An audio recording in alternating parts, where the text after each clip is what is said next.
২৪ ঘণ্টায় পৃথক ৩টি ঘটনাকে কেন্দ্র করে উত্তপ্ত ঢাকা মেডিকেল কলেজ জরুরি বিভাগ। রাজধানী ক্যান্টনমেন্ট এলাকায় মোটরসাইকেল দুর্ঘটনায় আহত বিওবিএর ছাত্র হাসানুল হকের মৃত্যুতে চিকিৎসকদের অবহেলার কারণ। স্বজনরা হাসপাতালে ভাঙচুর ও চিকিৎসকদের মারধর করেন। আহত হন ৩ চিকিৎসক। সন্ধ্যায় ঢাকা মেডিকেল কলেজ জরুরি বিভাগের ভিতরে এক গ্রুপের সদস্যরা অন্য গ্রুপের উপর ধারালো অস্ত্র দিয়ে হামলা চালালে ঘটনাস্থলেই মারা যান একজন এবং চাপাতিসহ ৪ জনকে আটক করে বাংলাদেশ সেনাবাহিনী। অন্যদিকে রাতে বিষ পান করে ভর্তি হলে চিকিৎসাধীন অবস্থায় মারা যান।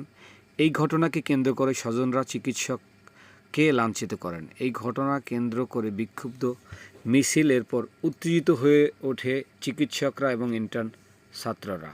এখনো আছে ভর্তি, সেখানে ভাঙা হইলো। যদি একটা ওই পেশেন্টের কিছু হইতো তাই এবার কার?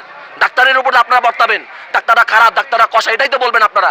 তাহলে আমাদের নিরাপত্তাটা কোথায়? রামদানি এসে চারটা, এই যে this is from director room, চারটা আছে এইরকম চারটা নিয়ে এসে ডাবের জন্য এটা তারা হচ্ছে এইখানে আমার ইমার্জেন্সির সামনে পেশেন্টকে কোপাচ্ছে। আমাদের যখন ধাক্কা মারতেছে, এটা যখন সিসিটিভিতে দেখছে, তখন তারপর সবাই ছুটে আসছে যে কোন সাহসে একটা মেডিকেল স্টুডেন্ট এবং ডাক্তারকে সে মারছে। ডাক্তারদের নিরাপত্তা সহ এই ঘটনার নির্ধারিত ব্যবস্থা নেওয়া না হলে কর্মবিরতির হুঁশিয়ারি ইন্টার্ন শিক্ষক। আমাদের এখানে কর্মস্থলের নিরাপত্তা প্রয়োজন এবং এই যে ঘটনাটা ঘটছিল সেই ঘটনাটার ২৪ ঘন্টার মধ্যে সমস্ত দোষীদেরকে বিচারের আওতায় আনতে হবে, কিংবা এই আসামিদেরকে যদি ধরতে তারা ব্যর্থ হয় তাহলে আমাদের হসপিটালের সমস্ত কার্যক্রম আমরা বন্ধ ঘোষণা করব।